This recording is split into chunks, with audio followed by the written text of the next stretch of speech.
მე მაგალითად აი რაღაცებს ხო დავეთანხმე და კიდევ ერთი აი მათი ლიდერების სიტყვა რომ საგარეო პოლიტიკა უნდა იყოსო შიდა პოლიტიკის გაგრძელებაო რა და მე ამას აბსოლუტურად ვეთანხმები და მაგალითად მე რაც პრეტენზია მაქვს რომ ჩვენ შიგნით არა გვაქვს ეს საგარეო ის პოლიტიკა რომელიცაც ჩვენ შეგვეძლო რომ გარეთ პრეტენზია წარგვედგინა მაგალითად სხვებისთვის და ეს არ ეხება მხოლოდ რაღაცა ომს მაგალითად აი წაღარ კითხვა რაც იყო რა აი მეგობარმა მომწერა რომ რომელი ქვეყანა იყო ისეთი რომელმაც დასანქცირების გამო რუსეთმა ომი გამოუცხადა ან რომელმა ომი დაიწყო რა ხო და ანუ ჩემი წარმოდგენით ჩვენ აქ უნდა ავაშენოთ დასავლურ ღირებულებებზე ჩვენი საზოგადოება.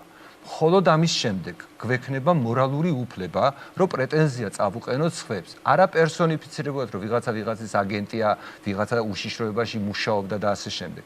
არამედ ჩვენ აქ უნდა შევქმნათ იმისი საქმით დადასტურებული საფუძველი, რომ ჩვენ ნამდვილად ვართ დასავლური ღირებულებების ქრისტიანული ერი. ამის შემდეგ ჩვენ აუცილებლად გამოგვიჩნდებიან ნამდვილი მოკავშირეები. ესენი შეიძლება იყვნენ იდეური მოკავშირეები. ესენი შეიძლება საქმიანი ადამიანები, ინვესტორები, რომელიც ჩვენი ქვეყნის წარმატებით იქნებიან დაინტერესებული. ამ ხალხის მეშვეობით ჩვენ შეგვიძლია მათ პოლიტიკურ ესტაბლიშმენტზეც მოვახდინოთ გავლენა.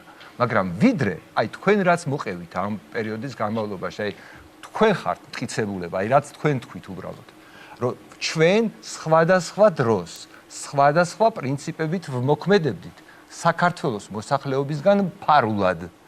ეს არ არის დასავლური სტანდარტი. სანამ ჩვენ ამას არ გამოვასწორებთ, სანამ ჩვენი სიტყვა და ჩვენი საქმე არ მოვა ერთმანეთთან შესაბამისობაში, ყველაფერი დატოვებს ეჭვს. ანუ თქვენ რასაც ლაპარაკობთ, რა ისტორიასაც, რომც მართალი იყოთ, ანუ ის აუცილებლად იქნება ეჭვის ქვეშ. გასაგები. და ჩვენ რაც მე ხლა ვთქვი რომ რაც უნდა გავაკეთოთ, აი მაგალითად აი ჩვენ რო ვიყოთ, რომ პრინციპებს მივაქცევდით ყურადღებას და არა რაღაცა პერსონალიებს რომ ვიღაცა ვერავინ ვერ მოგერევა, ვერც NGO, ვერც არის აგენტი, ვერც რაღაცა უცხოეთიდან დაფინანსებული არის მედია.